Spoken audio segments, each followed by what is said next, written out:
Heat Check Podcast. I am your host, Chris Patrick. We are recording this on Saturday, January 13th, 2024, and this is our 25th episode of the Heat Check Podcast. Holy shit. We are in a new year, ladies and gentlemen, and we are recording this for your viewing pleasure. Hopefully it works out. If it's up on YouTube visually, you'll know it. Otherwise, we'll just do it as we always had. But we're going to figure it out. We want to keep expanding what we're doing and how we do it to bring you the best possible content possible. But guys, I got to introduce my co-host here. We have the world record holder for Ghost of Tsushima completion time, Michael Benjamin. What up, what up? How we doing, party people? 2024 is here, man. I can't wait to dive into the Valley a little bit more than we already have been. What's going on, fellas? Man, I'm excited to be back here in a new year. Plenty to talk about. The Cardinals are looking up. Suns are looking. Dbacks are doing some off-season moves. So, plenty to be excited about. But we also have with us Charlie Wood's math tutor, VSP Tallman. What's going on, dude? God damn it. What's up, fellas? I didn't know he's struggling in math. I wouldn't say he's struggling. You're just helping him out a little bit. Well, no, if you need a tutor, that means you're struggling, right? I mean, how often are you tutoring? All right, I'll take it. Yeah. How often is the tutoring? It's like every Thursday. Every Thursday? Yeah. Do you fly out? Does he fly in? He flies me out. That's smart. That makes sense, yeah. I mean, a lot of the mathnasiums have shut down, so Tallman kind of cornered the market, so it's pretty good, right? Or the Kumon. Kumon, yeah. Or come on. Oh, Jesus. All right. Come on, Charlie. Yeah, fellas. Well, let's just go ahead and get right into it. We're going to be talking about the Arizona Cardinals. Their season just ended. They got the number 4 pick in the draft secured. So what do we think is going to happen with that? The Suns, like I said, they're being the Suns. We're going to talk about, are they trending up? They had a pretty good win against the Lakers earlier this week. And the trade deadline is, what did I write down here? It's coming up February 8th, I think. Yeah, February 8th. So in 26 days from today. Of course, as always, we're going to have this out for you early in the week. And then as well as the Diamondbacks, they settled 6 contracts with players to avoid arbitration, got 1-year deals. So the boys are back. But guys, let's go ahead and get right into it. The Cardinal season ended. We've talked about this a bunch. We had our Week 18 recap. We had our Valley Sports Plug roundtable. But I don't think we can talk about it too much. They finished their season 4-13, and we had our predictions. Mike, you and I had them 5-12, and Tallman, you had them 3-14. So we were each only 1 game off, up and down. So honestly, maybe we know what we're talking about, guys. Let's not go too crazy on that. When it comes down to the amount of games that I actually picked correct, I was only 1 out of 4 of the 5 that I had chose, and they ended up with 4 wins. But it's a lot better than last season, I could say. I mean, I think I was the one who picked them to win 12 games, and not even close at the end of the day. Yeah, last season, I think we can just throw that one out. Everything just fell apart, and that's why we got the new regime here with Gannon and the gang. But Tallman, how do you feel about your low prediction there? Well, the low prediction was good. I mean, I'm with Mike. I only got 1 right, but I don't know. And then you mentioned the year before. I think I was a little pessimistic about that one too. I think I only picked like 9 or 10 wins for him. But 3-14, it felt right. But again, at the same time, it was a good season though for a 4-win team. It's unbelievable. Yeah, and I think you both had them beating Washington in week 1, and none of us had. We should have won that game. Probably should have, but none of us had them beating the Steelers, the Eagles, or the Cowboys. Those are some big notable wins. Those are 3 playoff teams, right? It honestly says a lot, and I think we beat the Cowboys without Kyler Murray, which is even more impressive. I think Joshua Dobbs was still at the helm. Looking back on our predictions in show prep there, I had him beating the Browns, and that was the Clayton Tune game. Yikes. I mean, who could have saw that coming, though, right? No, that was a rough one. But I mean, also back then, I think when we did our predictions, did we know if we had Josh Dobbs yet or not? I don't think we. No, because what was the date on that? August something. 27th, yeah, I think. No, August 17th. That was episode 20. Yeah, so yeah, we didn't have Dobbs until what, a week before the season started? like 6 days, like Yeah. maybe not even Yeah, 2 so weeks. we were totally expecting Colt McCoy to be starting all those Well, games. that was the thing when Yeah. we were kind of listening back there before during show prep. I was talking about how I felt like Colt McCoy would be able to figure it out. He's and- gonna figure it. Oh, he figured it out, or, right? I mean, And that was I mean, before training camp wrapped up, and we really understood how bad his arm was and how bad that situation was looking to be. But I think one big thing for me that kind of maybe we didn't even recognize it in the beginning of the season, but now looking back for myself personally, is that Gannon and Ossenfort aren't afraid to cut ties with people that aren't their guys. I mean, everyone was under the microscope. It's like everyone was basically auditioning for their job next season on who's going to stay, who's going to go, who's going to buy into this new system and the culture. And we can talk about the culture, of course. It's been even Kyler Murray said it's been a 180 shift from last year. And it's funny because when we got Kyler and how that all went down is he was Kliff Kingsbury's guy. And that was the reason for hiring Kingsbury, for drafting Kyler. And I think, honestly, like when it's all said and done, this is going to be a better situation for Kyler. And for him to say it's a 180 really speaks to that.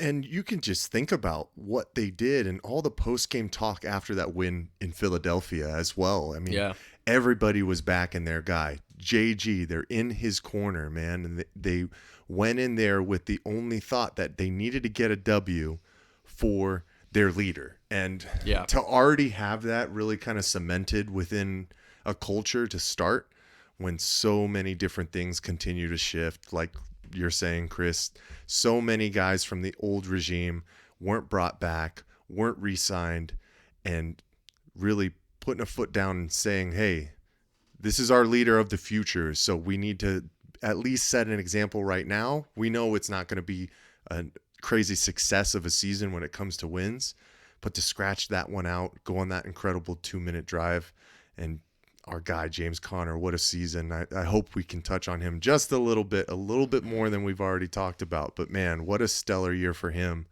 It was just a cherry on top. And honestly, guys, like after that, I don't think we needed to worry about anything else for the rest of the year, because that was just the win that we needed to take to really have really high hopes and just glaring excitement for what is coming with this Arizona Cardinals team moving forward.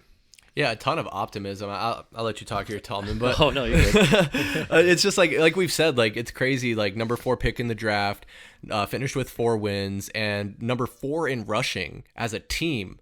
And that running back room was kind of beat up and disheveled. And I know a lot of those yards come from Josh Dobbs and Kyler as well, which is great that we have mobile quarterbacks to go into that room or those stats or whatever. But when you talk about like the culture change and Gannon coming in here and going to war for him in that Eagles game, Tallman, was there ever a time where you felt like the Cardinals team was ready to go to war for Kliff Kingsbury? Oh man, no. And a prime example of that is when Kyler Murray was on the sideline and he told him to calm the fuck down. That was huge. I mean, that was huge. Yeah, absolutely. So that right there is, I mean, that disconnect between the most important player on your team and the head coach. I mean, I don't know. Kliff lost that locker room. He did. There's no doubt about it. He lost that locker room, and it's a different feel right now around this organization where, JG's came in and these guys are fighting for him. They bought in, right? They did. They're buying into it, and it's been so clear because. I mean, we've been playing meaningless football for how many weeks at the end of that season? 5, 6. It does. I mean, granted, we had zero expectations coming in. We were supposed to be the worst team in the league. All the mainstream media was saying the Cardinals are the worst. They have the least amount of talent on the roster. So we had no expectations coming in, and how this team just continued to fight. No one gave up. There was no crying Buda Baker in the locker room. Yeah. Right? Buda was the only one going to war, not maybe just for the Cardinals in general last season. He's the man. Yeah, he's the heart and soul of this team, but that didn't happen this season because these guys all came together, and even with the lack of talent on the roster, we were able to beat, granted it was a Eagles team that was circling the drain, right? I guess we'll see what they do on Monday, but we were able to beat a team that when the season started, that was circled on the calendar because it was JG going back to Philadelphia, playing his old team, where all the Eagles fans, all the Philadelphia media was blaming that Super Bowl loss on Jonathan Gannon. And dude, it was That's just so true, man. Yeah, it was. It really was. So it was big for Philly too, right? Yeah. To like prove that like JG ain't shit, basically. Yeah, and then it's even better because you're going into Philadelphia. Not only do you beat the Eagles, but the Eagles are struggling. They're on a downtrend. Their defense is awful. They had 70 sacks last season. I remember you said it on one of our streams, Mike. I think they had. Was it 30-something, 40-something sacks this season? So that defense is awful. And we're saying, okay, so what's going on with the Eagles' defense? Well, they lost their defensive coordinator. But then everyone wanted to point the finger because there's no halftime adjustments, during the Super Bowl from Jonathan Gannon. Mm-hmm. But going into Philadelphia was incredible that we got that win. Even the last game of the season against the Seahawks, like what this guy's getting from this team. And just imagine what they could do in the offseason if we can add some actual solid talent through free agency in this draft. This team could do some special things next season. I think so. And like the optimism in the Valley is at an all-time high. It's funny, like we continue to compare the Cliff Kingsbury, Steve Keim regime to the Monty Austin for Jonathan Gannon regime. And what I think is interesting is the fact that where was I going with this? I don't even remember, but it don't even matter. Mike, what I wanted to ask you and maybe put you on the spot here is we know those wins were surprising, right, against those three teams, but what was maybe a surprising loss that stands out to you? Ooh, I think after getting Kyler Murray back, having another nice drive in the fourth quarter to get a win against the Atlanta Falcons, I thought that they were going to have enough momentum to go to Houston and beat a young Texan squad with C.J. Stroud, who I think at the end of the day is going to be the, rookie of the year by far above anybody. Houston in general has been surprising, right? Well, obviously they win the division. They just absolutely stomped the Cleveland Browns in the playoffs today. And there were many opportunities down the stretch in that game for them to win and capitalize. I thought that they were going to have enough momentum coming off of Atlanta and just really riding the high from that because their franchise quarterback was back. But it also comes back to figuring things out, right? Shaking off the rust, as you would say. I know you like that one a lot. That's a criticism. That's a criticism there for sure. And, it showed. But I think that was the biggest surprise loss to me this season, just because a lot of the unknowns that we knew with Josh Dobbs, I think, would I have liked to scratch out that one in Washington for sure. Collapsing against the New York Giants. That was mine. That was going to be crying in a Pittsburgh casino. One, that was going to be my pick. It's still a situation with a brand new guy that you brought in, 6 days before a season starts? Right.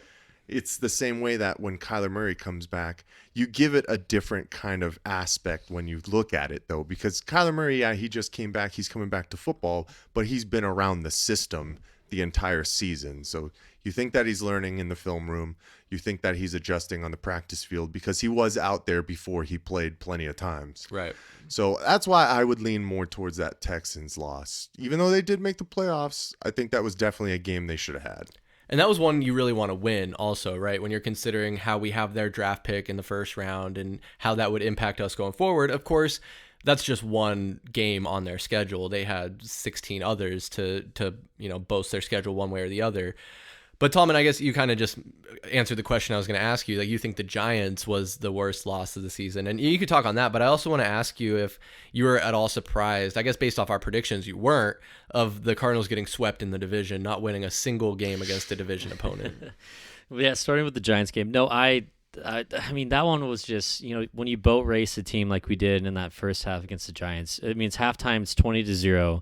And then you just can't show up in the second half. Yeah. I mean, that was just like, it's right there. You have it in your pocket, but what's the name of the book? Walk it in my pocket. Right? Shout out Dr. Seuss. Jeez. But yeah, that one was tough for me. But I mean, well, yeah, I did call that we were going to go 0-6 in the division, and I mean, You I did. would. You I did. would It's all love, your fault, man. yeah, right. I would love to know. I mean, I guess we should have the stat handy, but when was the last time we went 0-6 in the division? I mean, I'd 'cause imagine it's been a were while, we were right? splitting with Seattle for a while. San Francisco hasn't always been the best team, right? The Jeff Fisher era of the Rams. Of the Rams, yeah. So here's one thing that always sticks in my mind when it comes to that as well in regard to division play. I don't remember the exact year, but I remember one year when San Francisco went 2-14. Yeah, Yeah. I remember See, that like you too. guys already know, and Yes. both of those wins were against the Cardinals. Yeah, and it's just That's that was crazy. the year was that when we had Adrian Peterson? that might have been 2017. Oh shit! Sounds right, because we were driving back from Mexico. Mexico. the Yeah, first day, the and first we lost game. that game. Against And we the did, yeah. Yeah. Well, no, I thought that was the Buccaneers game when he went crazy. It was like his first Oh, time that maybe. he had Did he go signed. crazy? Okay, I Yeah, remember maybe us that's being different. super excited. I forget that Adrian Peterson was a Cardinal at one point. Because I feel like we were at Q Club or something watching. No. No, for one of the games probably. Yeah. That was so long ago. Q Club, damn. Yeah, that was forever ago. But I mean, it's what I write here. Oh yeah, Mike. So do you think like with that Giants game, if that was played later in the season, that we might have had a better chance? Was it growing pains more or less early in the season, or you think it, either way? I mean, and you could talk. We could obviously Kyler. There's a big difference. There Right, too. difference between Kyler later on in the season. I think the Cardinals absolutely run away with that game, especially if things flesh out the same way that it did for the Giants. You're talking about no Daniel Jones. You're talking about the experiment with what's our guy, the Italian boy. Isabella. Oh No, no, in New York. Oh, in New York. Oh, DeVito. DeVito. Tommy Yeah. DeVito. I think Yeah. so. Yeah.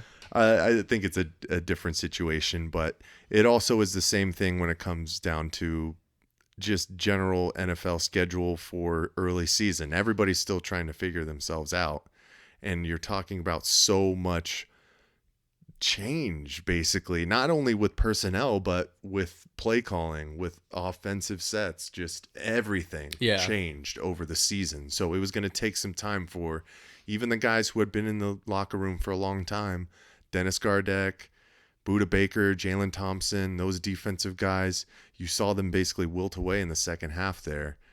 And yeah, I think at the end of the day, it's completely different. Kyler Murray pulls that one out for you.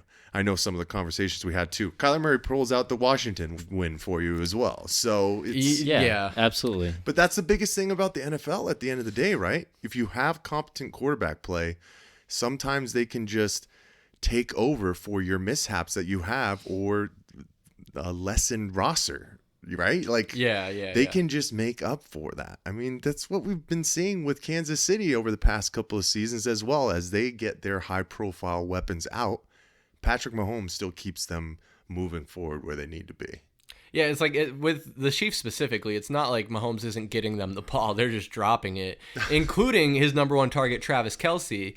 And I'm not here to talk about the Chiefs or any of that, but it's just you're right. I mean, you can do the if, ands, or whats about it when it comes to the starting quarterback, Daniel Jones, Kyler Murray, Josh Dobbs, Tommy DeVito, and things change throughout a season. So I guess for me, I think we definitely could have won if we had Kyler Murray, but you can't do that. And I do think there were some growing pains, like just to answer my own question, I guess. I think having these guys come in was kind of, everyone was learning on the fly to some extent, especially once we get Kyler back. But I did remember my question from earlier that I kind of forgot when talking about the contrast of the Kliff, Kingsbury, and Gannon era. We talked about in the Seahawks game, I think even in the Eagles game, there were some ballsy plays and the play calling.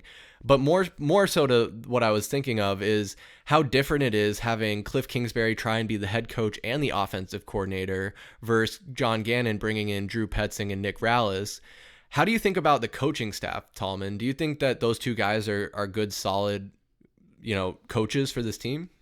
Yeah, I think they've been great. I was super skeptical about the age of the coaching staff coming For sure, in, right? And the right. experience, right? It just wasn't there. I mean, we're talking about a very young group of guys. Young, but still past their prime. Yeah. But I mean, even on some of the mainstream media, they were giving kudos all season long to this coaching staff about how they can manage the game, right? The time management where, I mean, we saw time and time again, Kingsbury taking the dumbest timeouts. The guy couldn't manage a game clock. Like, it was ridiculous. But we did. I mean, I'm not gonna say Gannon didn't have a couple times where he did mess up throughout the season, but the one where I even texted you guys against the Eagles, that Eagles game, where you tie the game, and then what was there, 5 minutes left, 6 minutes left, something like and that. then he decides to go for the onside kick. And I'm sitting there like, what are you doing? The game is tied. Like, why? Why would you? So what is the possibility of you picking up this onside kick? It's pretty low, right? What is it? Maybe 5-10% chance that you get it. Maybe, I don't know. Who knows what the season stat was this year? Obviously, it fluctuates. But I'm like, what? You're going to give it to the Eagles offense, and they're going to have the ball at their own 40? But it turned out to be a genius coaching decision, because he wasn't going to sit there and kick a touchback to the Eagles, have the Eagles run down the field, run out the clock, and he didn't want to sit there and be on the sideline as the Eagles kicked a game-winning field goal. He said, worst case scenario, we onside kick, we don't get it, the Eagles run down the field, they score a touchdown, boom, we got 3 minutes to come back and score a touchdown, tie the game, go to overtime. And then you know what? Our defense showed up, they held them to a field goal, and we still had 3 minutes to come down, and guess what? James Conner runs it in for a touchdown, and we won the game. So it turned out to be an incredible coaching decision by him, and I'm sitting there eating breakfast, like, what? Granted, I think it was like 12 That's a late o'clock. breakfast. Yeah. Well, okay, I was at a breakfast It's a long place. night tonight. Yeah, but I was like, what the hell is he doing right now? But it turned out to be just incredible. I mean, that's the definition of time management. You don't want to be sitting on the sideline as the team just eats out the clock and they're watching him kick the game-winning field goal. So props to him. Yeah, and it was funny because talking about like Cliff Kingsbury, I even said a long time ago that he looked like a scared pussy out there. Literally every week, week in and week out, Cliff just looked panicked. He looked scared. But JG, from what I've seen of the sideline shots, he looks cool, calm, and collected, even keel. At all times. Well, even like when they won his first one as a head coach against the Cowboys, nonetheless. Remember, they asked him how it felt, and they couldn't get a reaction out of him in the post game or any press conference that he did. Like, he would not react. I've really come around on Jonathan Gannon, honestly. It seems like he's a pro's pro. And Mike, when it kind of comes to that, like, Jonathan Gannon so far, has that been a success in your mind? I 100% think so, right? You can't just look at a record, right? You go the same as last year. If you're on the outside looking in, people are probably wondering, was this the right hire? Like, are they bringing in the right people? Yeah. But for people who have paid attention to this team through a tumultuous season, we saw the ups, the downs, and the honest, real nice climb that we made to end this season, right? We didn't scratch out some wins that we obviously could have, but everything about this culture is moving in the right direction. The players are bought in. We got a freaking GM that's on the sideline getting more hype than players, and more than half the players that should be absolutely excited about going into Philadelphia and honestly damaging Philadelphia in their way back into the playoffs. Like, good luck to them, man. Like, they probably will scratch out that win against Tampa Bay, but then they're going to run into a buzzsaw, and it's going to be a wake-up call, I feel like, at the end of the day, especially with Jalen Hurts' finger. But, like, it is 100% a success. We still have to take it in a bite size, right? Because this is only one season. You have to see how it goes. There were plenty of times that we did talk about Cliff Kingsbury, and we were like, okay, it's going in the right direction, right? We got 4 wins, then 7 wins. Okay, now we're starting 9-1. And then after that absolute ass slamming by the Rams, like, just everything fell off the cliff, right? Yeah. Pun intended, I guess. There you go. At the end of the day. But as long as the trajectory keeps going the right way, and they start building what they want, this is going to be a successful team in the next couple of seasons. I can see that. Yeah, things are definitely trending in the right direction. And a big part of that forward momentum is going to be our draft position and who we end up taking in this upcoming draft. Like I mentioned, we have the number 4 pick in the draft. A lot of eyes are on Marvin Harrison Jr. I think I can speak for the three of us in saying we hope that that's who they get. But there are also some other pressing needs on this roster. When we talk about the offensive line, the defensive side, the cornerback position, there are definitely spots that need to be filled. And with all of our draft capital, I think that can probably, we can find guys within that. But then you're asking rookies to perform year one.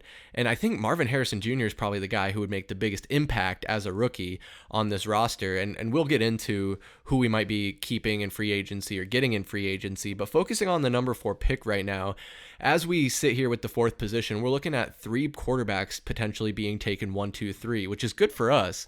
And what is that? It's Jaden Daniels, Drake May, and Caleb Williams. Yeah. I don't know why I forgot Caleb Williams, but yeah, not going to talk about those 3 guys really because I don't give a shit. But I do think Marvin Harrison Jr. is that guy that we need to get, but it seems like there's a bit of a divide. I don't know how wide it is, but there are people who think that we should take an offensive lineman with the first pick. I think right now the mock drafts have that O lineman going 5th or 6th from what I've seen. I forget his name. I'm sorry, I don't have it in front of me. But Tallman, would you? I think it's Joe Alt. Joe Alt, yeah, there you go. From Notre Dame, right? Yeah, He's correct. been kind of the consensus number 1 overall tackle right now. Yeah, and I think the argument for that would be, just to play devil's advocate, is that guys at that position are not easy to find. Like, you can find a receiver pretty much anywhere, but can you find a Marvin Harrison Jr. anywhere? And I know he's just a guy coming out of college. We don't know what he's going to be in the NFL. But Tallman, where you sit today, if you're Monty Ossenfort and the draft is right now on January 13th, are you drafting Marvin Harrison Jr. with that 4th pick? 150%. I mean, come on. And then you mentioned it. You don't know what you're going to get out of any guy you draft. Of them, right? Yeah. But, I mean, look at what Marvin Harrison Jr.'s dad did. It's in the bloodline. Yeah. I mean, come on. And then look at his measurables. I mean, the guy's, 6'4", 210, 205. The guy's got some good speed, great body control, great hands. I mean, you can't teach that size, right? I mean, he's going to be incredible in this league, and he's going to be a day 1 starter. And it's somebody that you can't pass up on. He's going to be the next Larry Fitzgerald in the desert, 100%. That's the idea. Yeah. Bold claim. I don't disagree. No, he is. Absolutely. He will be. I love it. And if you get the chance to draft that kid, it doesn't matter what you do, you lock him down long term. You don't let him leave this city. And you mentioned and I'm with you on the quarterbacks going 1, 2, 3. Yeah, it's going to happen because what is it? The Bears, the Commanders, and the Patriots are ahead of us, right? Yeah. So right now, as Arizona fans, we just got to hope that Chicago has given up on Justin Fields. Which, if you go back and look at Justin Fields' history as a starter in Chicago, it's not good. And so, how long are you going to sit around and wait for him to figure it out? He's had enough time to try to figure it out. So I'm fully on there. There's some mocks out there saying they're going to stick with Fields, the Bears, and the Bears are going to take Marvin Harrison Jr., number 1, or they're going to trade with the Commanders and then take him number 2. So I don't believe that. I think the Bears are going to take Caleb Williams, 100%. That's going to happen. So They should, yeah, honestly. and then so you're going to see Williams, you're going to see May, and then the only thing that Jaden Daniels has ever done for the state of Arizona was win the Heisman Trophy at LSU because he's going to gift us Marvin Harrison on a platter at number 4 because the Patriots are going to take Jaden Daniels at number 3.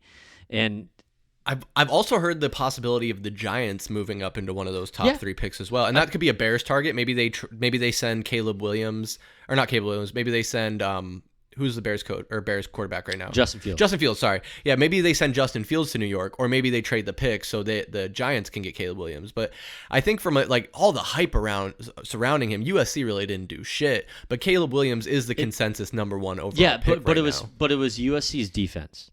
Okay, so Caleb Williams, their offense was great, right? Their defense was awful. That it wasn't Caleb Williams' fault, right? So he still had a good season, but the defense did not help him out. So Well, that just shows you how much I know about college football. Yeah. But, you're absolutely right. Like, with Jaden Daniels securing that Heisman, that really bumped up his draft stock. He had an incredible season. And what's crazy is... Which is why couldn't Herm Edwards get that out of him? Right. But and that's crazy. Like, even aside from those... Getting us in trouble. You go win the Heisman. Why couldn't you do that here at ASU? I'm saying. But there's other guys that are also potential quarterback first-round picks, like Bo Nix. I think he's going to surprise a lot of people. I think so too, honestly. On draft day, on the first day. I think he goes higher than what he's projected. I think so. And not to derail the conversation, but I talked to my brother about, like, should the Steelers look at Bo Nix? And I don't know if you can give up on Pickett that early, but when you look at the Bears, is that not what they're doing with Justin Fields, giving up on him a little bit early? You could say the Cardinals gave up on Josh Rosen. It's almost...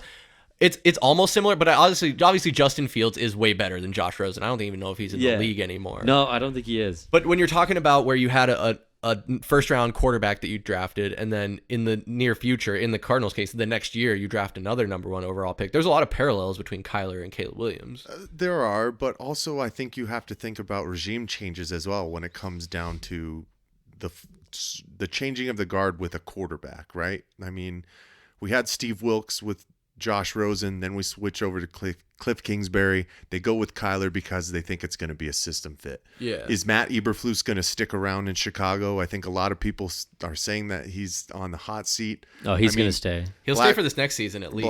Black Monday has come and gone, but the Justin Fields experiment just hasn't gone where it needs to go because I don't know if it's that they're not putting him in proper successful just options for his game, but I mean, a guy who has 7 completions in games like multiple times, like, is that just game plan, or is that him not following through and finding his guys when he needs to? I think that the Justin Fields experiment needs to be done in Chicago because they're in a good spot to take a generational type player when it comes down to Caleb Williams, which is the same way we hope that it pans out for us, right? Yeah, 100%. I got to touch on Marvin Harrison, guys, because, man, if we were to end up getting him, I might shed a tear. And it's not just because of the player that he could be.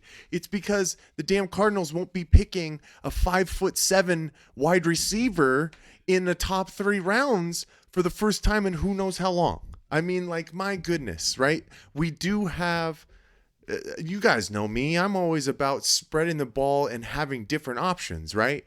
If Rondale Moore is going to still stick around, you can have him in the slot. You can give him some pitches, get him into some gadget plays. You know, Michael Wilson, hopefully he can be another guy who can, Tallman's favorite, Michael Wilson. Go for jump balls. He's not 6'4", though. He's a little bit taller of a receiver. But, like, that he was our only big option. Like, we haven't had a guy that we can just be like, let's throw the ball up 25, 30 yards down the field. I don't care if he's in double coverage or blanketed. We trust that he's going to come down with the ball 8 out of 10 times. Well, that's what we enjoyed about having DeAndre Hopkins here, right? Right. But it's still, like, DeAndre Hopkins wasn't a big guy. Not that there's big. Something different when you come down to somebody who has that kind of speed and that kind of size when it comes down to height. Like, it's a game changer. So you can still have your smaller guys. We're probably going to touch on Greg Dortch. Bring him back. He's a producer. He makes plays. So you can still have your balance. But to get that big of a receiver with that kind of size, I'm already tearing up about it right now. God, if we don't get Marvin Harrison Jr., I'll probably cry. If we, so there's going to be tears no matter what. Either way, there's going to be some tears. So talk about that scenario that the Bears or somebody else picks him before the Cardinals pick at 4. Then you take Joe Alt, right? You do, 100%. You have to. You go offensive lineman. Right. I think you do. I think you go offensive lineman because DJ Humphries is going to be out probably the entirety of next year, I was listening to... Sorry, go ahead. I was about to change. I think he was done. Yeah. Humphries is going to be out. Yeah, he's going to be out most of the year next season. So I was listening to 98.7, and I was listening to the morning show, Bickley Murata, and I guess like all of them got the flu or something. So I heard that. It was like Tim Ring and someone else. You guys know who Scotty Williams is? He played on the Chicago he played Bulls. For the Suns. Yeah. So he won a bunch of championships. I think he won 2. He might have won 3. He might have won the first 3 with Chicago. With Chicago, yeah. He was there. MJ. Yeah. Okay. So he was filling in, right, with Tim Ring. Yeah. And my goodness. So I was listening to it, and they were talking about the Cardinals. All right. So I know he's a basketball player. Oh, my goodness, does this man not know anything about football, dude? All right. First off, he started off his first comment about the Cardinals where he said, "Oh, and their franchise quarterback, and then Tim Ring's like, Kyler Murray? He goes, oh, yeah, Murray. He didn't even know his name. And he's on the major sports radio in Arizona. He didn't even know the name of the Cardinals quarterback. Fill in, I get it. But it gets worse. It gets worse. Oh, so it then gets they're worse. talking Oh, no. about their draft position, right, in the upcoming draft. And does he go by Scotty or Scott? I think it's just Scott Williams. Is he Scott Williams, Scott? yeah. Why did I say Scotty? I don't know. I don't Put a know. little What is spin he, on like it. 14? And he's going to go by Scotty? Anyway, so they're talking about their draft position. And he's like, well, what about if someone takes Marvin Harrison Jr.? Don't you think the Cardinals should, if they're staring at, so Harrison goes with the Bears. I see where this is going. Williams goes. Patriots take Daniels. Do you get Drake May? Why wouldn't the Cardinals pick Drake May? Yikes. Oh my And I'm sitting there, I'm like, Yikes. he can't be for real right Did he now. just say that with a straight face? Yeah. I mean, it's the radio, so you don't know. I mean, you really think the Cardinals are going to take Drake May number 4? And I'm sorry, I listened for another minute and a half and I turned it off because I just couldn't. It was just awful. Yeah, I to give them a bit of grace, I was also listening to that show in the morning driving to work, and they had basically no show prep because those guys got sick. You know, like I did. Yeah, so we'll give him a little bit of. So he was flying by the seat of his pants. Probably doesn't know shit about the Cardinals or really about football. He didn't even know like. Kyler's name. Yeah, that's tough. But I get where you're coming from. And I see what you guys are saying. Where if Harrison's not there, you take an offensive lineman. I'm more of a. So if Harrison goes, there's a quarterback still on the board that people are coming after. Trade. I think you trade back. Yeah. You trade back. I don't think you want to trade back too far. Not too far. No. I mean, you still have that the security pick where you're gonna have a mid-20s, first round pick from the Texans. Because I mean, come on, they kicked the shit out of the Browns today, but they're not gonna win the Super Bowl. Okay. Absolutely not. I'm sorry. So you're gonna have a decent pick in the late mid-20s, not late. I'm gonna say mid-20s. That's still pretty late in the draft. Well, though. yeah, like but it's mid-20s, still late in still the first draft. round. That's first round talent, though. You're still going to get a really good player. So you trade that back, but you can't go out of the top 10 though.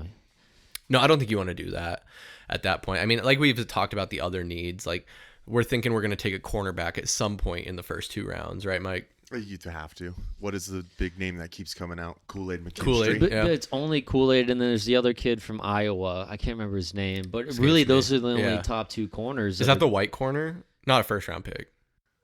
Is his last name White or is his skin white? No, there's literally a guy with skin like ours, white guy, who is projected to be drafted this year. There's going to be the first white corner since like 98. Since Jason Sehorn of There you the go, New York Jason Giants. Sehorn. Let's go. Do you know what his last season was? I don't. You're the it trivia had guy. to be 99. 90 something. Around Oh there. my I God. think it might have been that year when the Giants went to the Super Bowl.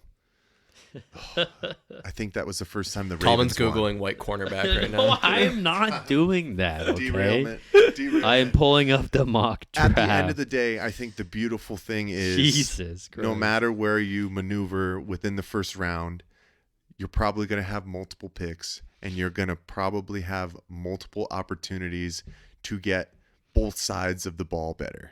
Because, guys, we know this roster still is going to have a lot of work to do. But it's great to see that we have things solidified. Like, we know Kyler Murray is the guy. Yeah. Right? We know that we're going to bring back James Conner and hope that he can have another stellar season on the other side of 30. Like, there's hopes but what you have to go off of what you know, right? I mean, James Conner only played, 11 games, but he rushed over 1,000 yards for the first time in his career. Like, that's a positive. That's something that you know. We also know that, like you said on our last roundtable, Chris, it was a laundry list and just like going through new guys on this running back room, and we still end up with the 4th most rushing yards in the NFL. So there's a lot of work to do. That's why I'm more so really excited to see what firsthand happens in free agency with the amount of money that we have to play with, to see what they start attacking first, because then I think that's really going to shed a light on what they're going to do in the first round. And they'll, is Monty going to pull out the bag of tricks again and be pulling out and trying to get new draft picks for next year as well and keep, working on this rebuild as we go on. So And I think that's a great point, and I think probably where we should start wrapping up this Cardinals conversation is what they are going to do in free agency. And we have a big question to ask. I think Hollywood Brown is up for a contract. We got Greg Dortch. And so when you think about us drafting a wide receiver potentially, I would assume you can almost plug in Marvin Harrison Jr. if we're able to get him as that wide receiver one. So do you need a Hollywood Brown? Is he willing to take a second fiddle position, be a slot guy? I know he's Kyler's guy. They went to college together. They're best buds. They're always seen courtside at Suns games. But Tallman, like, I'll just ask you this question. Do you think the Cardinals should keep Hollywood Brown? Just simple as that. No, I'm done with him. I am. Sayonara, brother. I'm with you. You're out of here. I mean, it's come on. Bye. Also, by the way, yeah, it is the white cornerback. What's his name? Cooper DeJean. In the first round? Yeah, he's projected as a first round pick. Could there be a wider name? Cooper DeJean. It's DeJean. like I'm butchering his last name. It's not Dijon Mustard. How is it spelled? Dejean. No, you might be right. Dijon. Dijon. Dijon, right? It's probably like French. Dijon. Oh, okay. Anyway, Well, Tallman, what if he was to come back on a team-friendly deal, like maybe a 2-year? I don't care. $8 million? You don't have. He doesn't. No, because he's not going to. Okay. I mean, how old? But is he's asking the kid? hypothetical if he was willing. But who's If gonna, he was, who's then you gonna sign- be paying him wide receiver Mike, one money? Do you franchise tag Do you know him? how much money he's making? He's Absolutely. making like two. No, you don't. You franchise Hollywood? Are you out of your mind? There's no one else Ask to. that? Why you keep Oh, coming over after sorry. me like All I right. asked Did that? you? It was him. I thought you said absolutely. Oh, Absolutely not. I think absolutely is what not. Mike was saying. No, Yeah. no flipping way. Right now, Hollywood Brown's making like $2 million a year. He's not going to play the rest of his career for $2 million. No, Right? no, I wouldn't expect Unless him it's to. a 1 year prove it, but he's not going to sit here and think that he has to prove it. But he does. He has to prove it to this organization, or they'd be sitting here chomping out the bit to sign him to a long-term contract, right? No, he's done. You don't need him. If you get Marvin Harrison, then you're sitting here. Harrison 1. Oh, it pains me to say it. Michael Wilson 2. Then you have Rondell Moore, Dortch. So you have your top two guys are your tall receivers, right? 6'4", 6'2", and then you got Moore, and you give the man Dortch some playing time. Well, hold on a second. You do. He's gonna come up to wide receiver 4, and that's gonna be your top 4, and you don't need to pay. You don't need Hollywood Brown. Yes, I'm with you. You don't Now, need him. The one thing that I want to Pay somebody else. I want to ask another hypothetical. How about on the other side of the ball? Are we at the end of Rondell Moore's contract as well? Like, are we at the point where we have to make decisions? Is it a 5th-year option? No. We haven't had him for that long. He No, got drafted in We're- 2021. We got him. He's Okay, secured so for another year. He's still another he's year. still under Because contract, that yeah. would have been a great question to have. If you come down to a situation where you have to pick between Hollywood Brown and Rondell Moore, and you can pick one and give them a team-friendly contract, who are you going with? Because I think I'm going with Hollywood Brown, because Rondell Moore is the epitome of a one-trick pony. Now, Yeah, okay. Hollywood Brown, it seems, has some, now, frown on me if you want, but I think because he's been put into a situation where he needs to be the wide receiver 1, he's gotten blanketed a lot more, and he just isn't that guy. He's not a wide receiver 1, which is crazy that he thinks he's going to command that money this offseason. But if you're going between those two guys, like if I'm looking at putting Hollywood Brown into a Rondell Moore spot, I think Hollywood's going to be more successful at the end of the day. Like Rondell Moore is just he's just hasn't hit like we thought when he was coming out of Purdue. Yeah. He just has not gotten his proper footing. And it seems like he got plenty of opportunities this season, and he did have some spurts where he showed it. But like I said, it was the one-trick pony thing most of the time.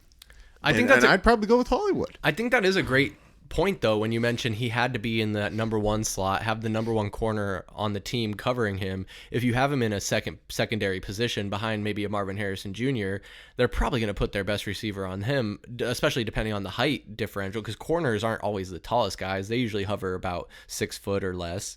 So, Tallman, would you give credence to that Hollywood could succeed in a number 2 position rather than having to be the primary guy? No, I mean, hold on. How many games did we see it with Hollywood and D-Hop? Okay. I know D-Hop Ooh. got hurt. Not right? a great sample size, I don't think. And then Hollywood did step up when D-Hop went down. He did have a couple good games.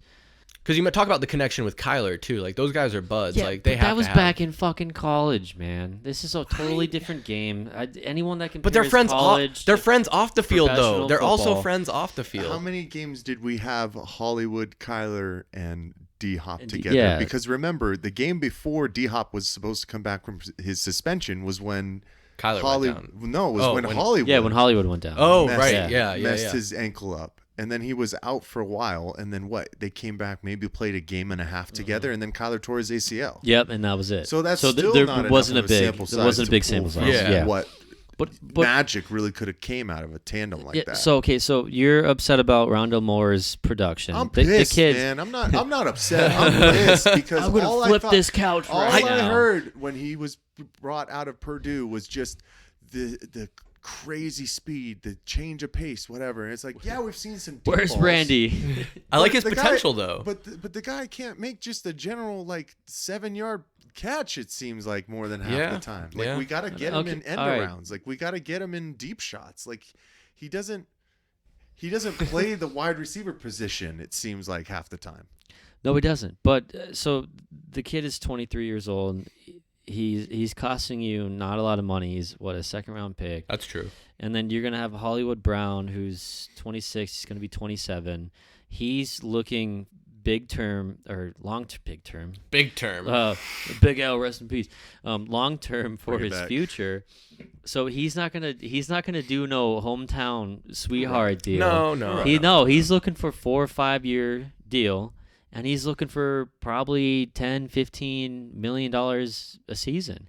And right now, if you're going to be drafting or, hoping that you're going to be drafting the best receiver to come out of college in the last 10 years, you don't give a shit about Hollywood Brown. You're going to take what kind of positivity you got out of Michael Wilson's end of the season. You're going to hope that he stays healthy. And then you're going to be excited about what the torture chamber did in an elevated role, and then you're going to think, okay, I can piece together those 4 guys already listed off, minus Hollywood Brown on the outside looking in. You don't need that guy. You don't need to pay him that money because he's not. I'm telling you But right the now. money's there. He's the not, money's there. But Okay. all right. No. Forget I'm the cutting you offense off. for a Yeah. second. I'm Talk cutting you about off. the defensive I'm side cut- of the ball. No. Don't pay him I'm cutting shit. you off because at the end of the day, I'm aligned with you, Tallman. I know The you are. Hollywood Rondell Moore I know. situation was more so the hypothetical we're living in La La Land. If that situation were to arise, that's where I'd be at. But Sure. Yes, you're making yes. the right decision. Rondell Moore's too young. He has shown some upside.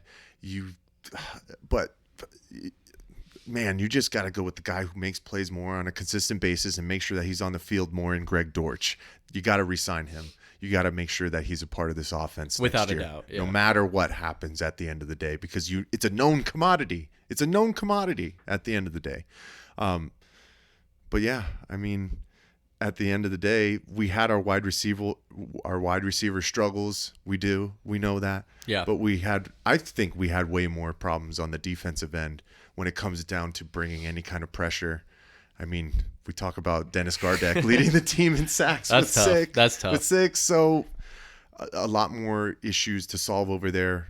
Starting cornerbacks, who are they? We talk about the guy who was getting the most playing time at the end of the season, and Antonio Hamilton is a free agent as well. So that's where it gets exciting with this free agency coming up because of the money you can spend. And it will be exciting to see, like I said, what they invested in. If they go heavy on the defensive end, then you know what's coming at 4. Yeah. Or they're going to get creative when it comes down to getting that offensive weapon, great Marvin point. Harrison Jr. Yeah, no, there's going to be a ton of questions, whether it's the draft or free agency, what the Cardinals are going to be doing. But there's a lot of time between now and then, and we're just going to have to see how it all shakes out. But enough about the Cardinals. It's time that we move forward and continue on to these other topics we have on the docket. Almost an hour in. I did not expect us to go that long on the Cardinals, if we're being perfectly honest. But I'm glad we did. A lot of good conversation that we didn't get to have on any of our previous streams or whatever.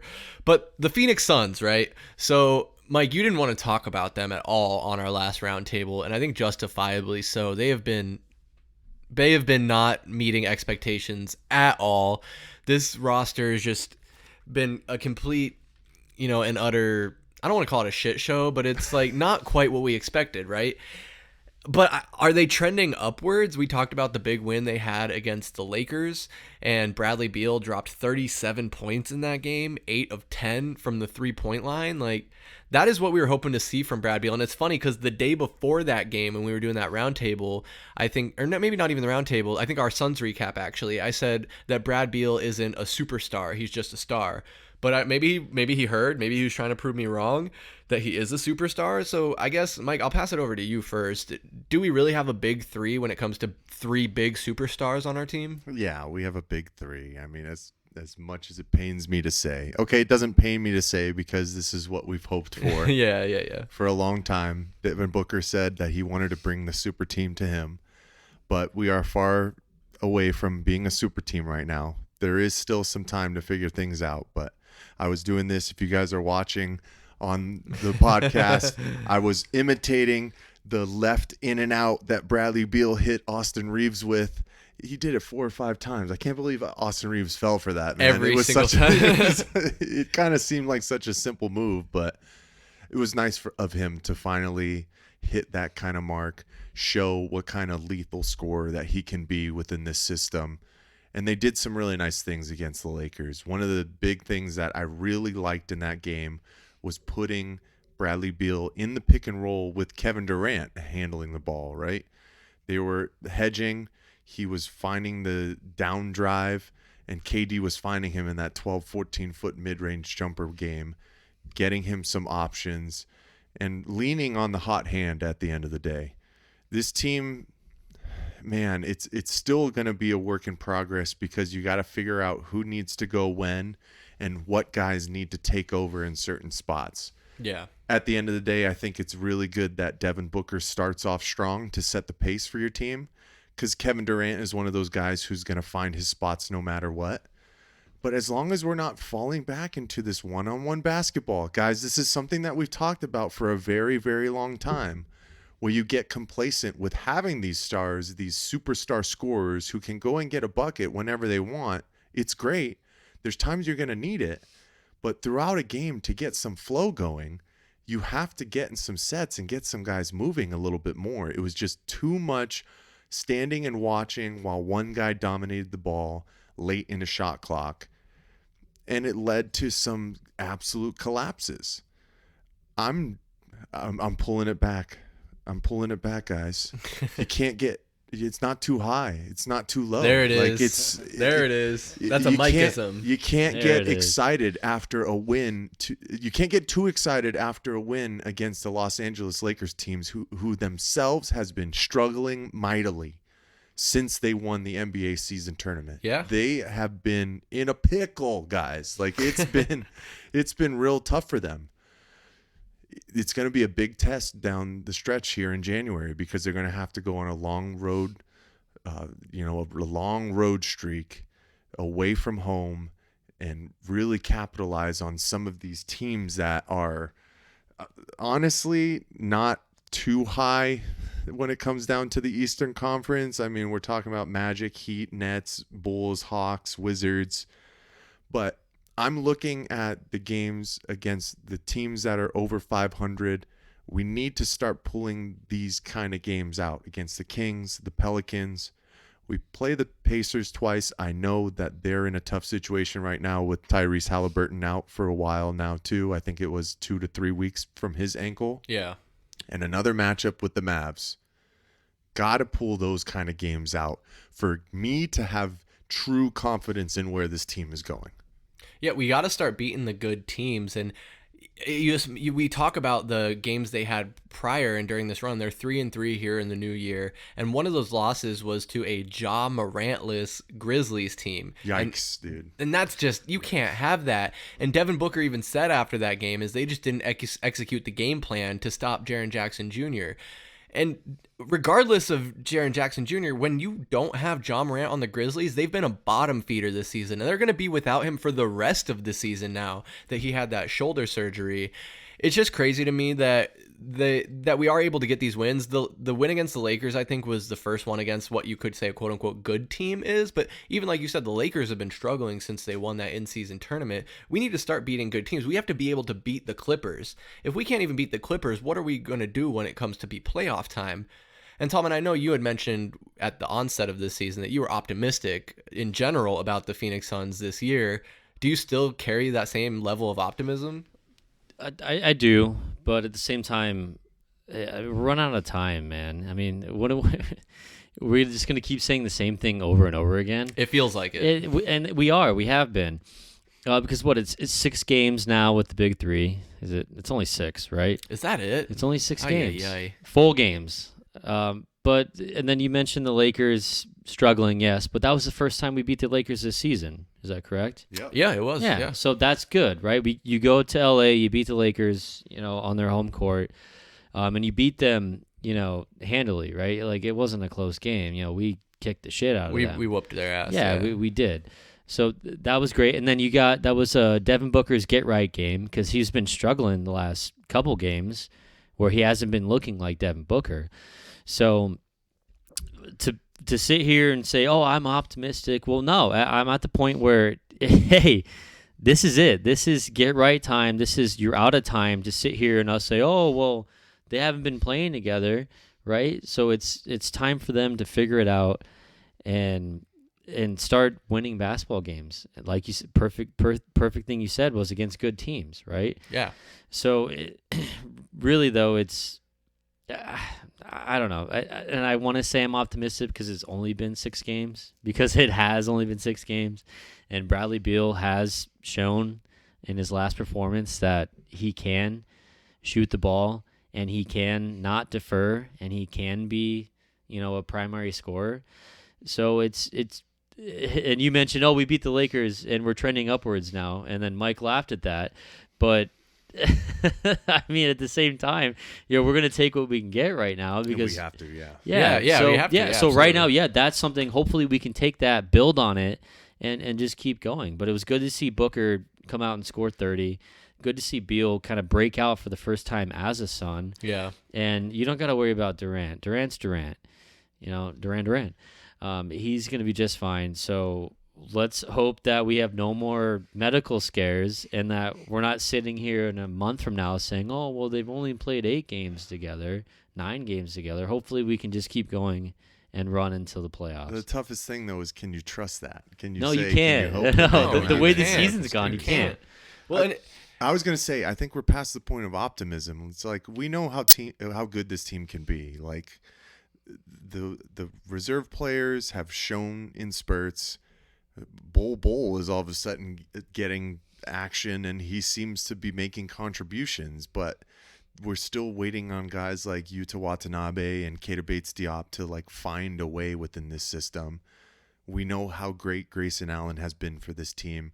We know how good, I'm not going to say great, but we know how good Eric Gordon has been as well as a veteran presence. Right? Yeah. But it's past the point of optimism. It's time to prove it now. Like I can't be sitting around waiting to think, oh, we just need more time with these guys together. It's like you got to finish January on an absolute hot streak if I want to have any kind of confidence with this team going into the later half of the season after the All-Star break. And especially if you want to instill confidence in what this roster is right now before the trade deadline, which is coming up sooner than you think, right? Because if this is what you're rolling into for the rest of the year, you have to prove it now, or else moves should honestly be made at the end of the day. Yeah, I do want to get into those potential moves. Who is going to be a trade target potentially? And we have talked about how we're in a kind of a tough spot as that kind of goes with where we're at in the salary cap and the luxury tax and all the spending we did in the offseason to even build this roster. But I totally agree. Like, we're past the point of optimism where we have to start playing. And I think these guys would be the first to tell you that there are no more excuses. That is all that has been rolled out through November, December, and even into the beginning of this month is the excuse of, oh, they haven't had that much time to play together. Oh, they've been injured. This has been injured. Mike, did you see the report that the NBA came out with that said there's no correlation between load management and player health? Basically saying that it doesn't make a difference if you rest guys during back-to-backs or if you rest them, period. They're still going to get injured off whatever is going to happen regardless. So I think who's doing the report? Is it the NBA? yeah, that's a great question. I didn't read too much into the study at all, but I do think there's credence to that when you look at how players performed in the 90s and early 2000s. Load management wasn't a thing. Having guys sit out just for the fuck of it wasn't a thing. These guys were playing when they were healthy, and I think that's how it's got to be for this Suns team specifically. If these guys are healthy and ready to go, you play them on back-to-backs. You play them in every game you can possibly get our big three together, and even our team more in general. I do know that this offense can be high powered and they can put up points and they're going to be able to keep us in games with just their offense alone. But we brought in Frank Vogel to be this defensive coach, and the defense just hasn't been there. I mean, I want to ask you, Mike, does that start with the big three as far as it goes on the defensive side, or is it really a whole team issue? At the end of the day, when it comes down to defense, it's a team issue because it's a communication issue at the end of the day. Sure, like, yeah. You know what we were talking about for the first couple of recaps this year was just general switches, guys falling off of shooters, way too late on the communication where who's supposed to be stepping out, and people just having absolutely wide open shots. It seems like they've made some adjustments in their defensive sets, and guys are starting to figure out when you need to fall off, who you need to be giving extra attention to. But, man, it's always a team thing when it comes down to defense. But the one thing about this Phoenix Suns team, too, is, like, we just have to accept that they're not going to be a stellar defensive team. Like, it's not what they're built to do, right? Yeah. So they have to work together on a collective unit. So I guess to answer your question, Chris, yeah, it can come down to the big three because they have to set the tone when it comes to that. But it still comes down to proper communication. And it seems like they're turning the tide on that, which is nice to see. There's always going to be some hiccups when it comes down to that, but moving in the right direction on that front. They're not going to be in top 10s at all anytime soon, though, at the end of the day. And it's funny because we heard some rumblings at the end of the year and when we were really in the depths of despair and things weren't looking very good, where Eric Gordon wasn't happy. There were rumors that Kevin Durant wasn't happy. And he recently, I think, if I'm recalling correctly, came out and kind of squashed those rumors and said that he doesn't want to trade. He wants to stay here in Phoenix and play with Devin Booker in this squad. Is that a good sign, Tallman, that they're kind of putting some of those rumors to rest? I mean, we haven't heard anything else about Eric Gordon recently about wanting to get more involved, and I'll get more into that a little bit later. But overall, do you think that's a good sign of KD, confirming his commitment to Arizona and wanting to stay here? That's an absolutely great sign. I mean, how can you say it's not? For I mean, sure. it's easy to sit here, from the outside looking in. Like, no one knows what that locker room's right now, right? I mean, they're in a big slump. I mean, so it's easy to sit there and read their body language and, facial expressions after they just keep losing all these games. But, I mean, you can compare it to right now, like the Diamondbacks. Remember that huge slump the Dbacks went through midseason? I'm not gonna, they didn't come out as Different hot kind of as season. the Diamondbacks Yeah. came. But, I mean, the Diamondbacks had a really, really rough, what was it, July? Yeah, I mean, July, God, yeah. it was ridiculous. But that was like the perfect midseason. And then they were able to bounce back, get it all together, and look at what they did. So there's no reason to say that the Suns can't do the same thing. But but obviously chemistry, player happiness is number one, right? And to go back to the Lakers game, where, I mean, I saw some highlights where, I mean, you saw some smiles out of the guys, right? Winning is fun. Winning Imagine is fun. that. Yeah, would've exactly. thought? So it's easy to sit there and say, "Oh my God, they hate each other, or they're upset with their position, or where they're at because they're losing and they're not meeting their expectations, even their own expectations, not even the public's or the media's expectations." So when you can go into LA and you can beat the shit out of LeBron and AD on their home court, and you see Booker smiling, you see all of them, having a good time, right? So, yeah, that's great news to hear that. And, I mean, and I had no doubt about it. I mean, how would you be upset about playing on a team with Devin Booker, Bradley Beal, and on one of the best teams in the last 5 years. Like, I mean, this franchise has been elevated for the last 5 seasons. So how would you be upset? You're upset because you're not winning. You're not meeting your own expectations. Right. And realistically, where would Kevin Durant go? What it would be a possibility. I mean, I guess you could look at like Miami and other things like that potentially, but I think that's out of the realm of possibility. And even if, and that's if the Suns are willing to deal him. I mean, I guess he could throw a major bitch fit and whatever if he becomes a cancer in the locker room. But Kevin Durant more or less chose to be here. We wouldn't have traded for him if he didn't want to be here. And to give up that early, I just don't think that is Kevin Durant. No, he orchestrated that trade.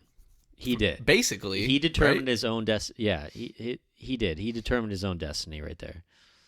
No, so all that to say, like, I think there's going to be, when you're losing, there's going to be a lot of noise. There's going to be a lot of speculation, and winning is fun. And I think as they can build these wins, if they can do that, those losses will hurt a little bit less. But when you're having consecutive losses, going on losing streaks, seeing yourself at the bottom of the standings, it's going to be tough.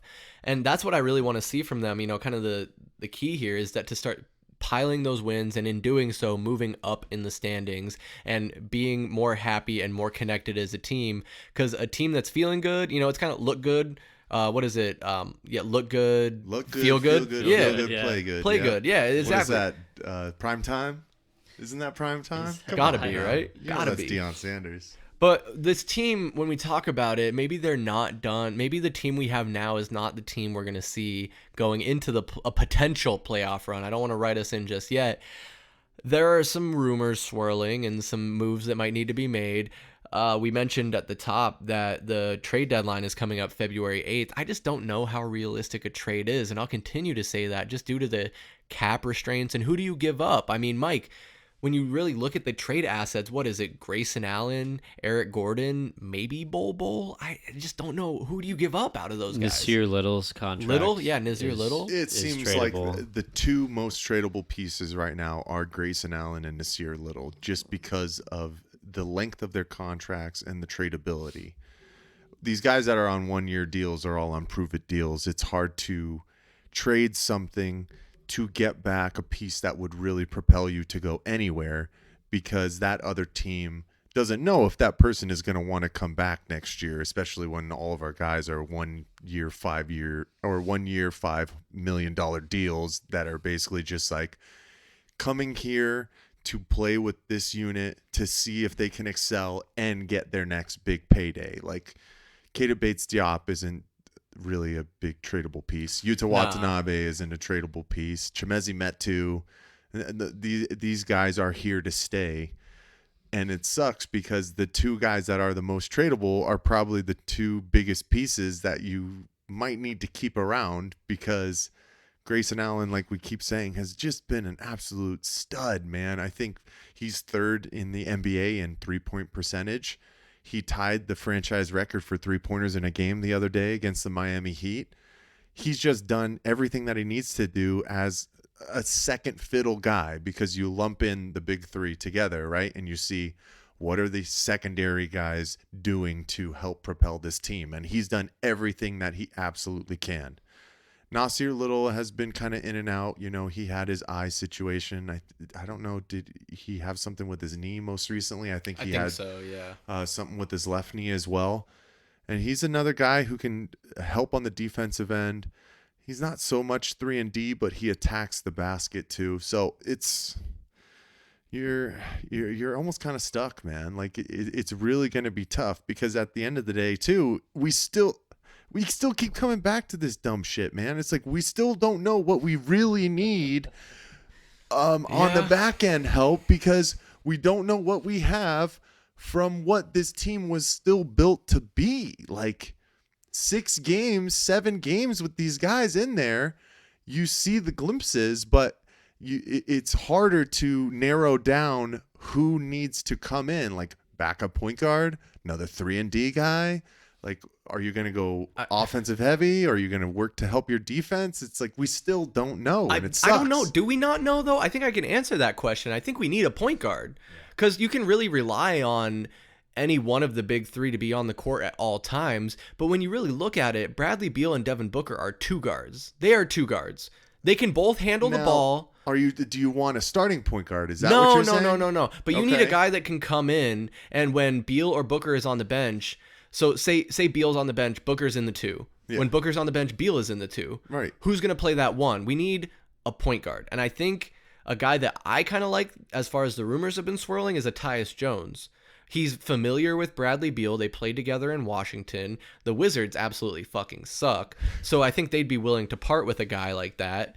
He's been balling out, which might make his price, Price is moving up. a little moving up. And we don't have draft picks to offer in trades. All we have is these players. So is a Nasir Little, is a Grayson Allen going to be enough for a Tyus Jones? But in saying that, I don't want to give up Grayson Allen. So it seems like a lose-lose situation, because if you look at it like that, like I'm saying, trying to be reasonable here, when I sit here and say we need a guard to play with one of those 2 guys, well, you could just shift them over. Beal plays 1, Book plays 1, and then you have Grayson Allen playing 2 with the bench unit, right? But haven't we seen that song and dance to start? Well, right there you now? go. Right. There you go. I mean, Tallman, like you were agreeing. It sounded like you were agreeing with me there. It has to be a point guard, right? That we bring in to play with that second unit. Yes, yeah, I agree with you 100%. So what, you guys haven't liked Point Book so far? I haven't loved it. I haven't hated it. I mean, I but I haven't haven't loved hated it. At this point, you're handcuffed. But That's it's still what it's going to inconsistent. be. It's just too inconsistent. And I think Devin Booker is more of a he's just more of a threat when he's in his natural position. You want at the him end to of the day. score. You Yes. want him to Yes. score. You don't want him to pass. You don't want him He to have has to 10 set assists. himself up first. Yeah. Yeah, And then look to get other guys involved after. correct. And when it seems like when he's playing point guard, I think the reports were, or the post game, Kevin Durant said to Devin Booker, like, you need to go and get yours. Like, don't worry about us. Don't worry about anyone Saw else. that, yeah. Go and get yours. And he did that, and we beat the Lakers.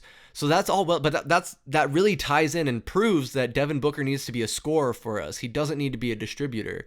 So if we can get a point guard in there to play defense against their point and distribute to Devin Booker, to Bradley Beal, to Kevin Durant, that's going to be more beneficial to this team than having one of those guys playing the point. Yeah, can you package? Because you can't. I mean, we all came to the conclusion that you can't get rid of Grayson Allen. You can't. He's been one You of your. might have to, though. No, he's That been would one of your suck. top That performers. sucks. You can't. It sucks, but can you but- package a Nasir Little and maybe some of the second round picks you have?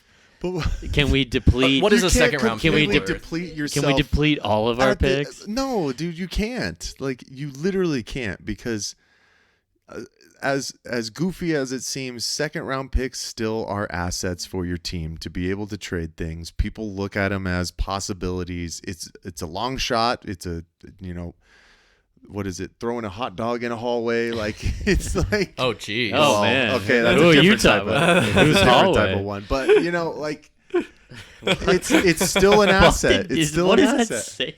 You've never heard that? I know I you've have. heard that. I've heard that in a much different About In context. a way else. different context. What are you But it's talking still like about, it's Michael? still like it's like the Grand Canyon. You Yeah, don't know what no, you're gonna get no, I out of got it. you. You're Okay. looking at different aspects. So Good like save, the good Grand- save. All right. You just don't know what you're gonna get. But it's still an asset that you can use for tradable. All right. So you Pieces, right? you want to keep all of the second round picks? With- Yes or no? Do I want to keep all the second round picks? No, but like, what second round picks do we have?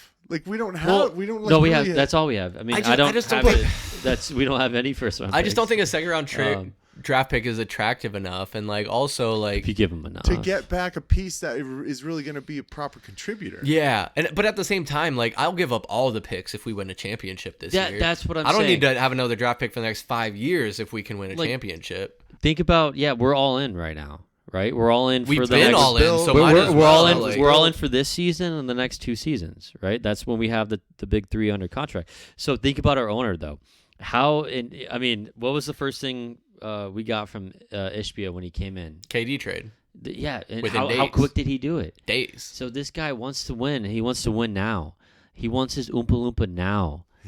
Okay. The walk it in his pocket now. Yes, right. He wants it now, Daddy. JG Wentworth, it's my money and I want it now. Okay. Do you need? Okay. Oh, Jesus Christ. So the guy's impatient, right? So do you think he cares about what happens as long as he can find the missing puzzle piece for this team right now? I expect him to be aggressive and do something because we're sitting here. All right? One of you guys tell us what the definition of insanity is. They say it's doing the same thing over and over again. I thought it was And- throwing a hot dog in a hallway. Nah, that just your mom says that. Oh no! I'm so sorry, Mrs. Bartel. Hopefully, this is one that she doesn't listen to. Yeah, right. We're pretty deep in as.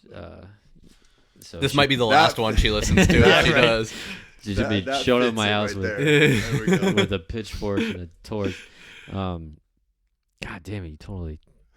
Did I derail? Did we Yeah, derail you? you- I mean, you you did. derailed yourself Grayson with that. No, and no. second round picks. I mean, So yeah, so yeah. insanity is doing the same thing and expecting different results. yes. But you can also sit there and say they've only played 6 games together. Again, with the excuses, though, right? Yeah, and that's I- what we love in Arizona. Excuses. No, That's what yeah. we're built off. We It like to is. point the That's what finger. our It Arizona is. We Mount like to play Rushmore it. is built off Yeah, of. we like to play But- the blame game. Okay, but like you say, Ishbia is desperate to win. I don't know if that's necessarily fair because I think he just looks at it as Devin Booker is in his prime, or you could say entering his prime. You have a position when he gets the team of having DeAndre Ayton, a number 1 pick, max money, and a movable asset in him as well. And Mikal Bridges, when he bought the team, was playing his best basketball of his career. Cam Johnson, you can say that's an asset. And having these first round picks that we had at the time, Kevin Durant expressing interest before the season even started, and the trade rumors were early. We have a clip out there of us saying Kevin Durant, because we were in the market for Kevin Durant since the 2021-2022 offseason. And I wouldn't say he's desperate. I think he just looks at the window that they're in now and he is all in. I think Ishbia is here for the long haul. Everything he's done for the fans and the investments he's made into this team, I think it is a long haul investment. So to say he's desperate is not fair, but at the point where I get where you're coming from, he has expended all this money, put us in a tight situation as far as the cap goes, and looking at paying the luxury tax for years to come. When you look at our big three's contract, it's over, I think, $150 million for just those 3 guys for the next 3 seasons. That's insane. I said Bradley Beal's looking at $60 million plus. It's not quite that much. It's like 55 plus, but it's creeping damn up close. there. Yeah. It's damn close.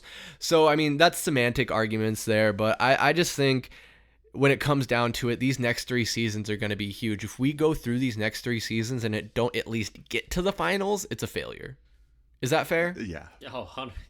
Yeah. Yes, it is a total failure. With who is here, It should happen this season. with Devin Booker in his prime. This would be the best Yeah. chance. It This would be a season would be the failure. best chance because they're not getting any younger.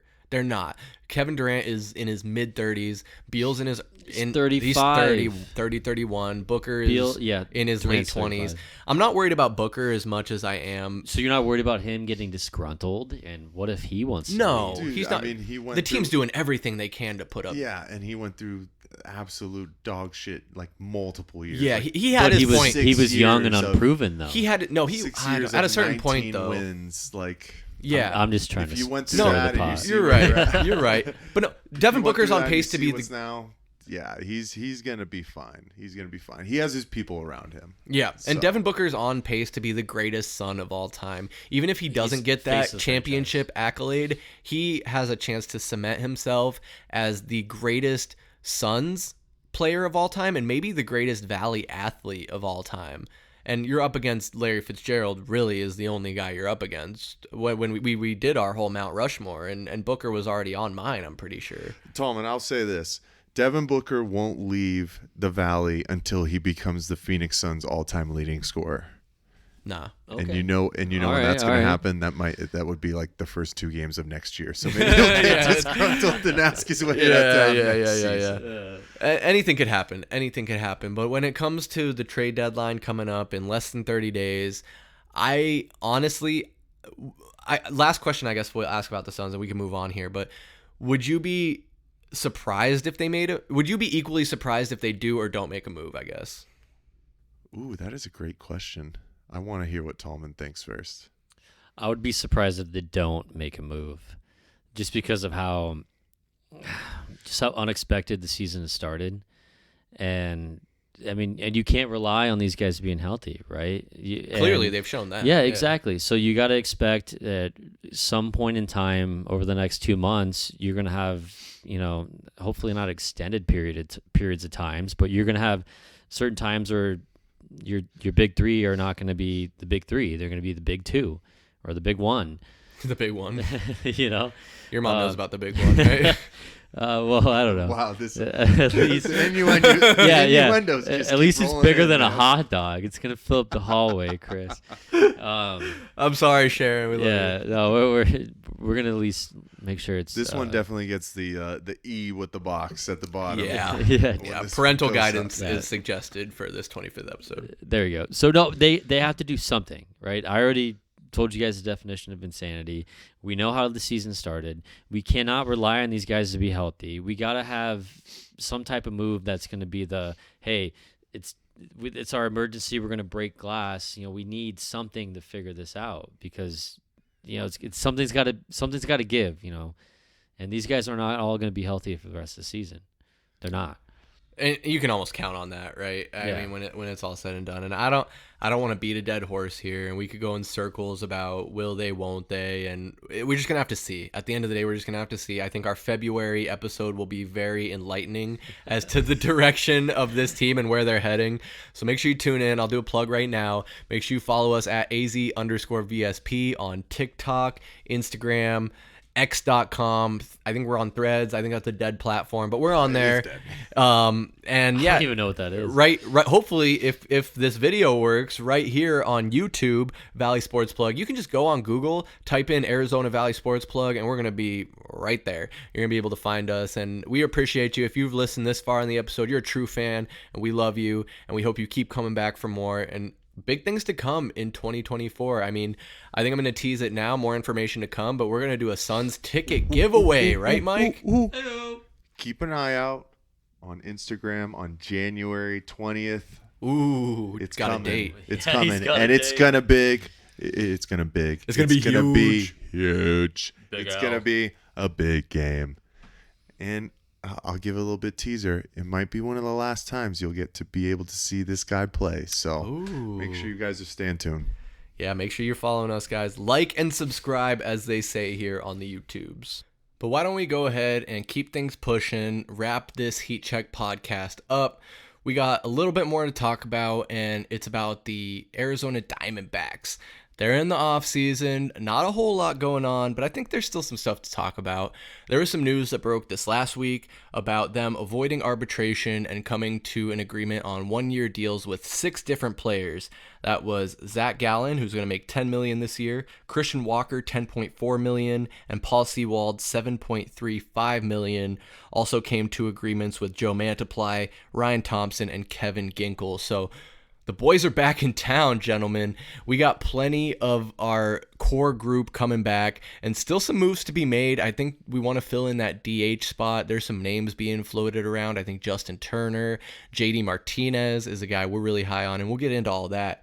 But just when we talk about avoiding the arbitration and signing those 6 guys back, I mean, how big is that for this team, Tallman?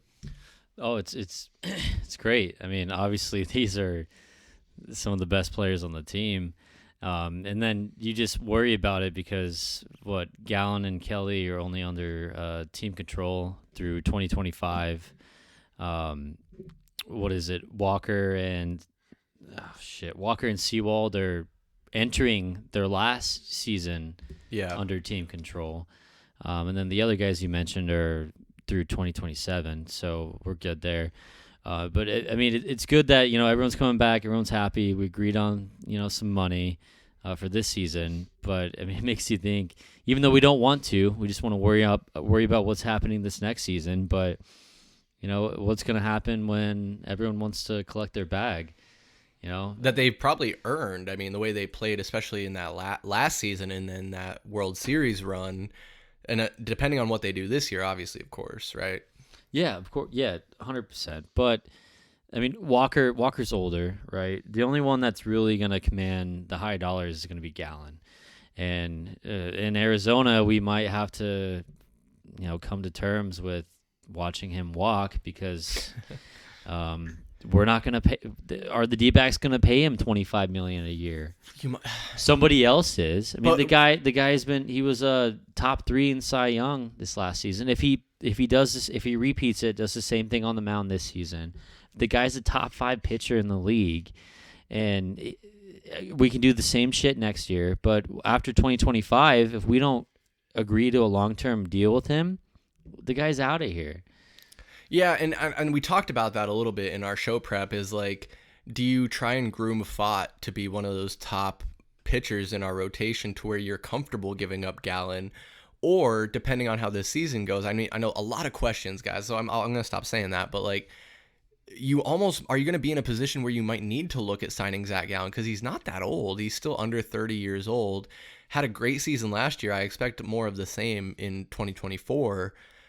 I almost think, especially with the money we made in this World Series run and a potential playoff run coming up this season, there could be the money available to pay him, right? Yeah. Do you want to? Yes, there is, and you should pay the guy. I'm not sitting here saying just dick him around the entire time. Yeah, I pay get what the you're guy, saying. lock him up. Yeah, and I get what you're saying about. He's one of the most popular players on this team. I mean, he might be the most popular player on this team, and he's probably the most deserving player of getting 25, 30 million a season. I mean, what'd you throw at Madison Bumgarner? You know, I mean, look what you just signed what you just signed Erod for, Eduardo Rodriguez for, $20 million a season. So you're gonna have to pay this guy, and as you should. I mean, you should keep him around.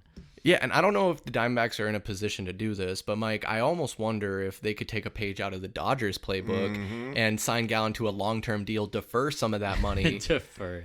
The deferred money might be a thing that starts to become real popular. It's funny. We won't get into it, but the Dodgers are kind of under, I don't know if you want to call it an investigation or an inquiry, but the California state government is looking at what the Dodgers are doing and saying, is this like a tax loophole? Are you looking to take money out of the state? Because the theory being is that when Shohei Ohtani's contract is up in 10 years, does he just fuck off back to Japan or anywhere else but California to avoid that income tax? And how that all works, I don't know. I'm not smart enough to know tax codes for California necessarily. He's paying taxes on You would think, because that's millions and millions and millions of dollars.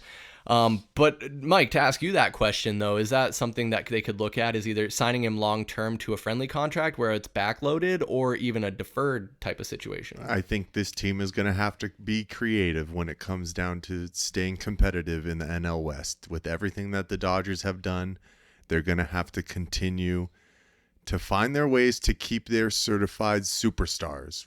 Zach Gallen is an ace. We know it. You know, as much as we had the ups and downs with him this past season, we know he's your number one. He's your guy that you can put out there and is going to be basically in the top 5 when it comes down to the Cy Youngs year in, year out.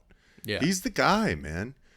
You got to try everything you can in your might to keep those kind of people within your system, especially when you're having successful years. The last guy we had like that was Paul Goldschmidt, and what happened? We had to let him go because we couldn't pay him because we were in some really, really dog years.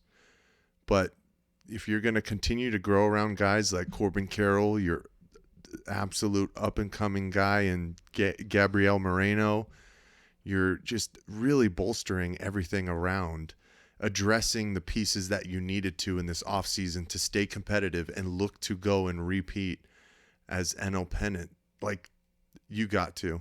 And it's that time. I mean, the Diamondbacks have been a struggle of a franchise for a very long time outside of our runs when we won the World Series and the last time we went to the NLCS. So it's what the Valley deserves at the end of the day. So it's time to open up the pocketbooks and get creative and make sure you can keep guys like Zach Gallen around.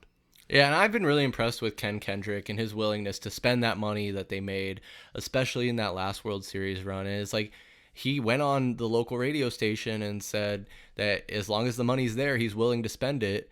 So he's no Matt Ishbia. He's not going to be able to pony up millions and millions of his own money. And maybe I wish he would. maybe if Ishbia sticks around a little longer, maybe he buys partial ownership. I don't Pulls want a Jerry Colangelo. Yeah. Something. Buy all of them. Who knows, man? I mean, Ken Kendrick, he's got to be getting up there.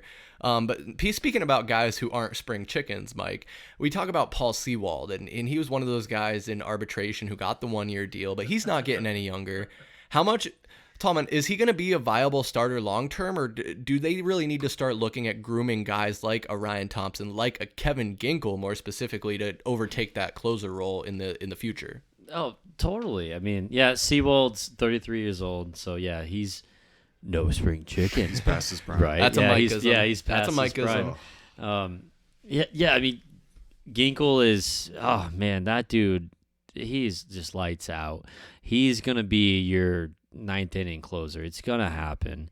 And Thompson that was the pickup of the season in MLB. I'm sure there might be other ones. Whatever. Fuck. Who cares? But for the Diamondbacks, that was an incredible pickup. What the Rays dropped him off or whatever, and then we just scooped him up, and he was incredible for us. But those, and then we were talking about Ginkel and Thompson. I mean, they're under control through 2027, right? So Seawald, I would probably guess he goes one more season. If he's amazing and he does better than what he did this past season, maybe you see him get another 1-year deal. But his time here is limited. He was never going to be your total fix for the next 5 like long-term seasons. solution. Yeah, he wasn't going to be the guy. So Ginkel's going to be the guy, and then you would just hope Thompson might swoop into Ginkel's spot the 8th inning, and then you might hope some other guys coming up would be filling those spots. Yeah, and it's funny, Mike, because I draw a direct comparison to Mark Melancon, where we got him after an incredible season with the Giants, where I'm pretty sure he led the entire MLB in saves. He comes to Arizona and doesn't do shit. So Seawald did help us a lot last year. He had a rough start, but then figured it out and was getting saves for us regularly. Good, yeah.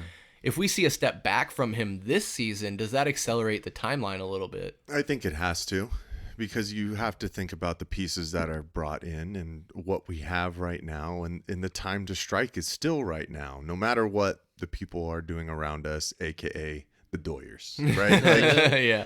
Doya. you have the Doyers. team to compete right now. I mean, they proved it last year, right? So we also can't get caught up too much on what happened within that Texas series where Paul really fell off and it didn't hold up his end of the bargain. But you also have to think about everything that happened in that playoff run and towards the end of the season. Yeah.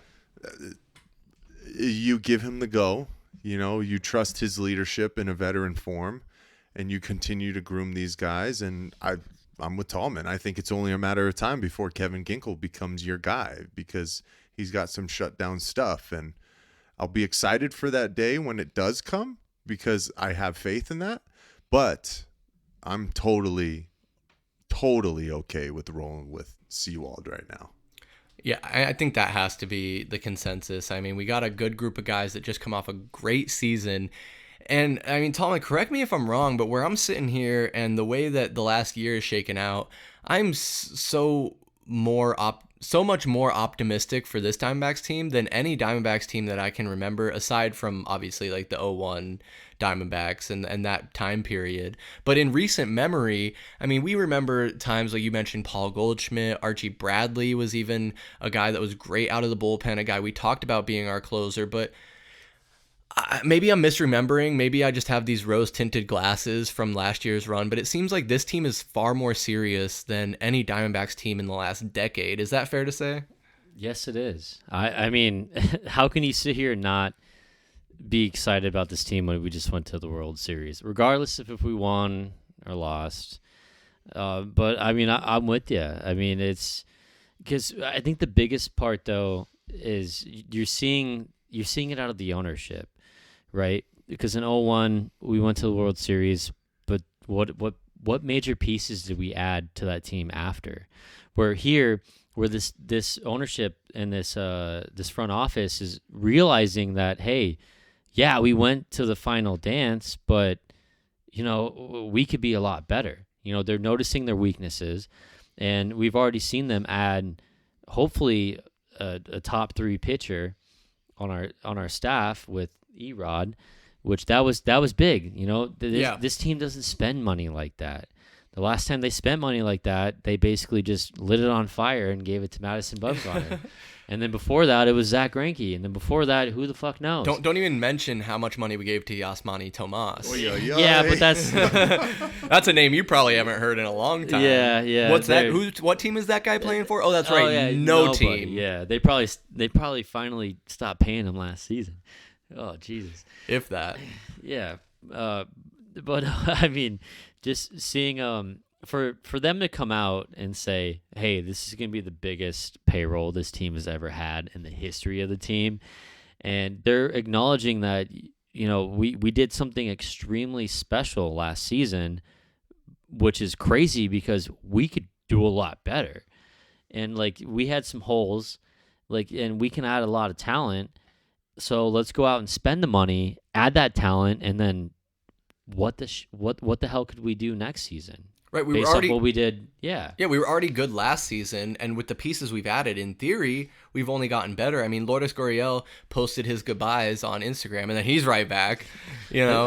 Thank God, I'm okay with that. And I wouldn't mind seeing him at the DH spot a couple times, but we talk about needing to add one more piece and potentially in that DH spot or some guy that could flex left field. And JD Martinez is a guy I think we're all high on, and I think should be the number one target, but you're not really going to play him in the field. You're going to exclusively play him at DH. I don't want to talk about Gurriel and his arm that we question. But when it comes to the DH spot, Mike, it has to be JD, right? Bring him back. I think it has to be. Yeah, you can call it the homecoming, even though he wasn't here for Only very long. like half a season, if that. Yeah. 100%. And from what we've been hearing, it's not that short of a list. I think the Diamondbacks have been looking at 4 to 5 different names. You called out 2 of them with Justin Turner and JD Martinez. Man, I just would be really excited to bring him back. He brings a lot of power.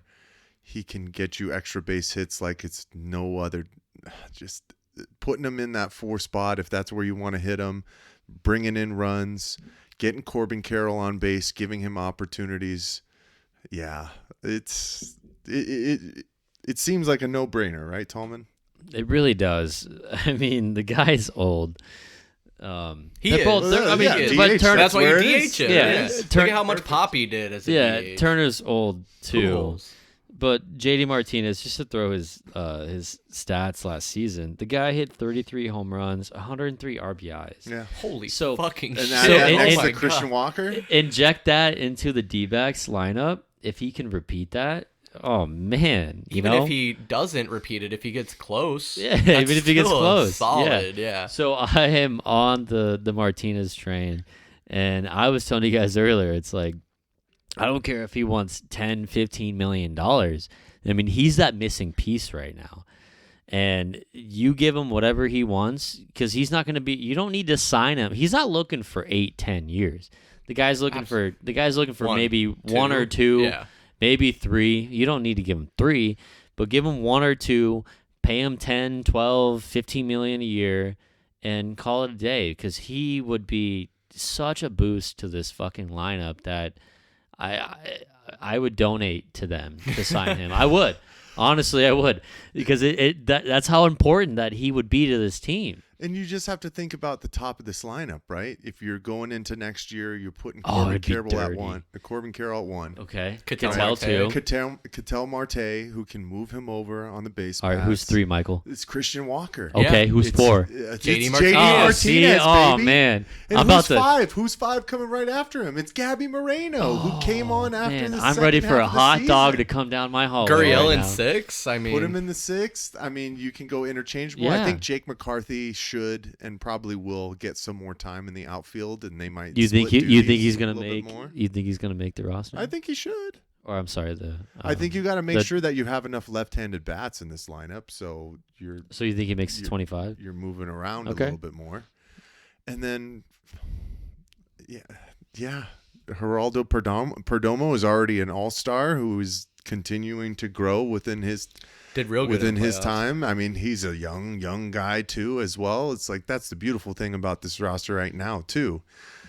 But you have to continue to build veteran presence around these young guys to make sure that they're on the right path and growing the right way. And that's what I really want for guys like Corbin Carroll, because he's already shown right now that he's a leader through his play, and I want him to continue to learn to be a leader through his actions as well, through himself speaking, really setting an example in that way and leading the forefront, because he's the face of our franchise. As much as we talk about the popularity of Zach Gallen, we know the guy is Corbin Carroll.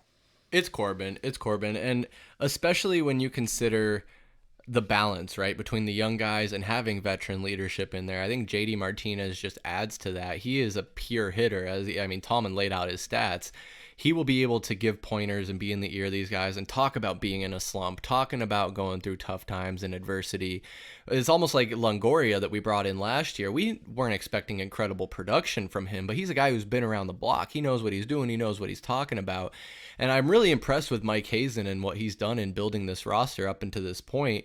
And we basically brought almost everyone back that was essential to our run last year, and I feel like we've only gotten better. I mean, you can look around the league and say the moves that have been made, that teams like the Dodgers and the Yankees have gotten better, but it's baseball, man. You just never know. Like, nobody thought the Diamondbacks would win one game against the Dodgers even last season with Mookie Betts and Freddie Freeman and the gang. Like, we fucking torched them, man. It looked like they didn't even belong in that series the way we fucking whooped their ass. So I have a lot of optimism. And you mentioned Jake McCarthy. You mentioned these young guys coming up. I guess, Tallman, like, do you think that there is a place for Lawler this season? No.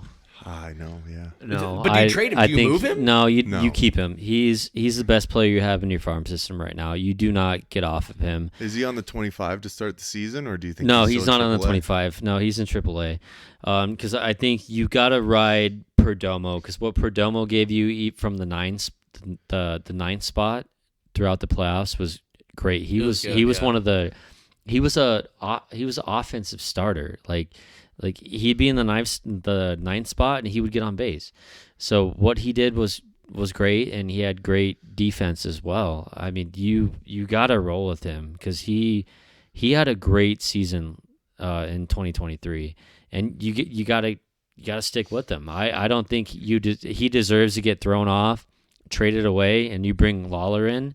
I would much rather stick with Perdomo than see Lawler come in and try to figure it out, because like Perdomo's proven. I mean, he's elite in the ninth spot in that batting order. I mean, him with his bunts, his speed. I mean, the guy, he can steal bases. I mean, you can't.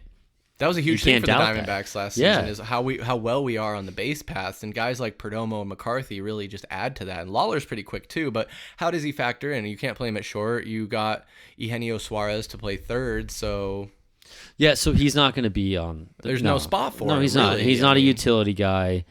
He got a little bit of time, but Lawler needs more time. You do not trade him. You do not get rid of your best player in your farm system, because one day he's going to be that guy. And I mean, as much as you'd want to see him come up and play, but I mean, you have a log jam at shortstop right now. Yeah. Well, speaking of guys that you want to see come up and play potentially, you can say Drew Jones. I do want to say Drew Jones, because it's funny, because he needs even more time. No, but listen to me. Like, earlier in this very podcast, Heat Check Podcast episode 25, you said you look at what Marvin Harrison did. What do you think Marvin Harrison Jr. is going to do? We know what Andrew Jones did. Yeah. Drew Jones he's maybe not that dude. I don't want to blame a guy for being injured, but he has had two significant injuries that kept him out of playing for our minor league team. He got injured in batting practice, I think, to start, and then when he finally started playing in, I think, even single A, I don't even know if he made it up to double A, he got injured again. So whether it's fair or not to talk about a guy and his injuries, is Drew Jones, if you're not looking to move off a Lawler, are you looking to move off a Drew Jones? I would say yes. So that would be the guy I would move off of. And then you compared, Drew Jones to Marvin Harrison Jr. Well, I mean, Marvin Harrison Jr. was already proven in college football at one of the major programs in the nation. Well, I mean, college baseball isn't as sexy. How did Drew Jones do in college? Yeah, well, obviously pretty good to get drafted as high as he did, and being one of the top 50 prospects in Major League Baseball. It's a hard sport. It's a hard sport to compare. But he's a lot younger. What is he? He's going to be 20 years old this year. Yeah, something like that. Yeah. Wait, 20? I don't know. Did Drew Jones even go to college? I don't know. Like, the baseball and the minor league system is like. Wait, that's a great. So much different. I mean, Jesus Christ. Look it up on the spot. But here's a better question, though. Do you think we're going to have to be in an option to trade a top prospect like that to bolster this roster already. I don't even think you need to have that conversation because what they've built should be enough to really expand on what they did last year, right? Yeah, but I think when you look at the roster construction and who we have and who is competing and being successful, Drew Jones plays in the outfield, right? Corbin Carroll, Lourdes Gurriel play in the outfield. Jake McCarthy plays in the outfield. Is he going to take one of those spots out there? Or yeah, I think at the end of the day, Lourdes Gurriel Jr. or Jake McCarthy are the ones that are moved before to give him a spot and an opportunity when he's ready. But I don't even think it's this year. It may be next year. No, not this year. Maybe, yeah. And he might get that's called up in even maybe September, next year. maybe. To give him some opportunity. Yeah, but he's for got to sure. get up to AAA first. All right, he did not go to college. He didn't go to college. Okay, that's not uncommon. That's not uncommon in baseball. Yeah. And so high So school, he probably fucking balled out. He did, yeah. He committed to Vanderbilt, but ultimately he got drafted, and he chose to sign with the Diamondbacks. Did he make it? Can you see? Did he make it up to AA? Or did he only play single A? Yeah, Billy Bean. You remember that from the movie? Yeah. That was the Moneyball, right? It's like you could go to college or you could take this money right now. Wait, no wonder he didn't go to college. All right, so considered one of the top prospects for the 2022 Major League Baseball draft, the Arizona Diamondbacks selected Jones with the second overall selection. Yeah. Jones signed with the Diamondbacks, receiving a reported signing bonus of $8,185,100. No wonder he didn't go to college. I wouldn't go to college either. Oh my god! I didn't go to college, but did you get $8 million to not go to college? Yeah, that's what I thought. I got to work at Bed Bath and Beyond instead. Hey, well, they're doing pretty good now. So yeah, they got bought out by Overstock or their rights. Yeah, no, I can't. I can't see. I don't know. Yeah, no, but either way, he's been hurt every season. He's been hurt every season, and it seems like I don't want injury prone is a real thing. If we talked about the Suns, we talked about a Beal and a Durant, they're injury prone. Drew Jones could be one of those injury prone guys, and the best quality in an athlete is availability. That is fucking right. And we saw some scares with Corbin, but he played a ton of games this last season, an incredible rookie season, won Rookie of the Year. I don't see Drew Jones being a Rookie of the Year if and when he finally makes it to the major league level. And I mean, maybe that'll come back to bite me in the ass. Maybe I'll find myself on freezing cold takes, but We've all been there, man. Don't worry. I just don't know, man. I don't know about Drew Jones, and I think it would be a positive to sell high on him if you can get a quality asset in return. Yeah, I'm with you 100% because if you're sitting here, look at your outfield right now. You have Gurriel. Jesus fucking Christ. Don't they do hair products? just end the fucking podcast right now. You have Gurriel. You have Alec Thomas playing center. Thomas, that was the guy I forgot. Yeah, Thomas. Thomas, Yeah. You're not gonna have McCarthy out there probably more. No, often McCarthy. You'll have McCarthy Alec wasn't Thomas. even on the fucking roster. Right. You'll have Alec Thomas. I'm sorry, Alec and then Thomas. you He got was, but then he got hurt. Like he probably would have been on that World Series roster. He got sent down, dude. McCarthy got sent down. Yeah. Yeah. Are you sure? Because I'm he sure. got hurt. No, I don't know. I'm pretty sure he tweaked his shoulder or something to the No. point where he wasn't he going got to be sent able down. to play. But either way, you only have 3 spots in the outfield. You're going to play Alec Thomas and more then you than have McCarthy. McCarthy He's is your everyday center McCarthy's fielder. your rising star in outfield. So you have 4 guys in the outfield that you could play any given day. That's what I'm saying. So Yeah.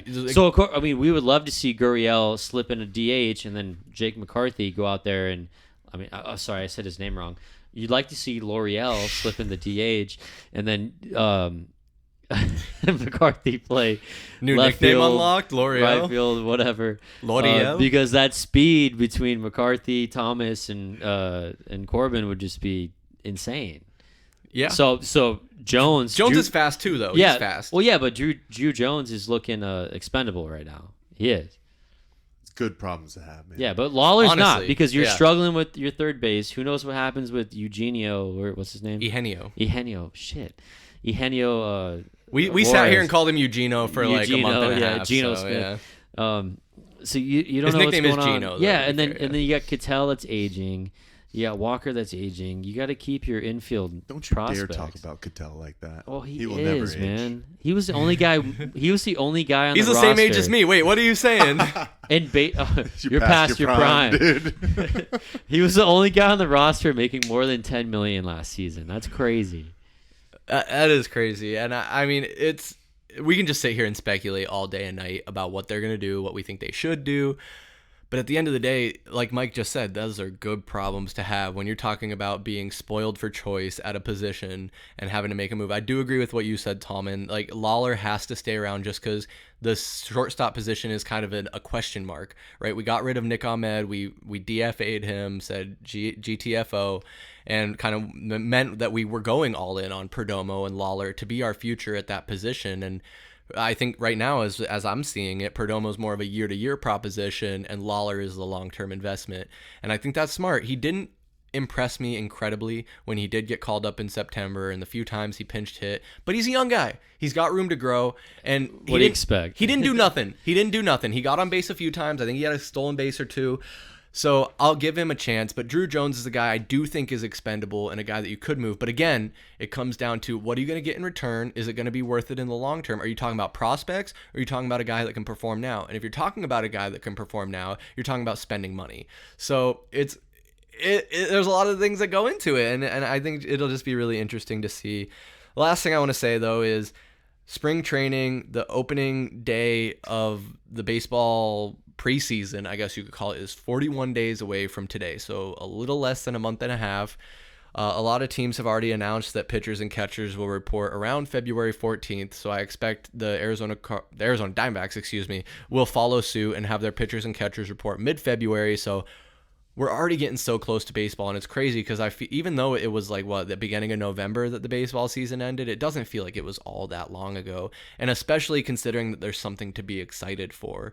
But guys, will you be going to a spring training game at Salt River Fields? No. Easy. Dude, it costs the same. No. It's so more expensive. It's more man. expensive to go to no Salt River Fields than sense. Chase Field. Yeah. It's not even that fun. Oh, hey, pay $30 to go sit in some fucking But grass. you'll be able to see Jordan Lawler probably. But, oh my God, I don't care about him.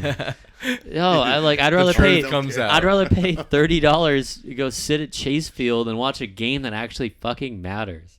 I'm not sitting in grass. Figure it out, Salt River Field. They don't got shit to figure out. So you went Well, specific. no, they don't care. You went specific. You said Salt River Fields. I don't know if it'll be Salt River Fields. I was out there this last spring training. Brianna and Grant and I, we went and checked it out when he came to visit during his spring break. So will it be Salt River Fields? I don't know. I really want to get back to Tempe Diablo. It's been a minute. That's what I grew up on. Probably is my Yeah. favorite spring training stadium. And now I don't have to go crazy around people trying to see Shohei. So there Very we go. true. We'll go. I wonder if they took that probably banner Tempe down. Diablo. Oh, I mean, yeah, that thing is long Yeah. gone at this point. I do love that spring training is in Arizona. It makes for an incredible experience as a baseball fan. We see Sloan Park sell out Oh, constantly. I went there last year. That's a great stadium. Crazy, dude. It was the last spring training game of the spring training. Yeah, there you go. It was packed to the brim. Unbelievable. Yeah, people get really excited for spring training, and it's a different environment, right? Because it's a little more laid back. Obviously, there's no stakes, because if you lose every single spring training game, it doesn't fucking matter. And so these guys get to kind of have fun, and not that the players aren't taking it seriously, but the teams themselves get to give their guys a chance that might not be able to otherwise get more playing time. So I imagine, well, like I said, we'll see Jordan Lawler, we'll see some Jake McCarthy, we'll be able to see some of these younger guys that we have that are going to probably spend a lot of time in AAA this season playing against major league talent. And I think that's always a fun time, and just the atmosphere in general. People are getting excited for baseball and their teams. It's a lot of fun. So I'm with you, Mike. I don't know if I'll make it out to Salt River Fields, but I do want to check out some spring training baseball while it's going on out here. But fellas, this has been our 25th Heat Check podcast. This has been a blast. We are rocking and rolling into 2024, and we are doing new things, man. We're filming this. Hopefully this worked out. Hopefully this finds its way onto YouTube. You'll have to see. Let us know what you think in the comments. Please let us know if you liked it, if we should change anything. What about our background here? Mike brought some memorabilia for us. We got Chubby Randy. We got Connie Hopkins. I had to glue Devin Booker's arm back on because it fell off. But it's a lot of fun, man, and I'm excited to be back here. But fellas, I want to give you the floor to share any last thoughts you might have before we get the fuck out of here. So let's go Tallman first. Oh, god damn it, I wasn't ready. Last ready. thoughts. My mind is empty. Oh, shit. Get this man a Coors. Yeah, right. Where is that? I need that right now. No, I just want to say thank you guys. What a weird start to the year, man. Yeah. Yeah, I need to figure my life out. Oh, it's about to get real. Yeah. You guys got another 30 minutes? Jesus Christ. No, I'm just kidding. Out here, I'm excited for what's to come. We had some fun football games in the super wild card weekend of the NFL. Let's see what happens going forward. I'm ready for the Super Bowl, ready for maybe some free tickets to the Phoenix The Phoenix? the Phoenix Open, the GBC? Waste Management Phoenix Open. Waste Management Open, yeah. Yeah, so let's go. It's an exciting time right now. Always a crazy time. January 20th. Make sure at AZ_VSP on Instagram, we're giving away some Suns tickets. Make sure you guys are tapped in.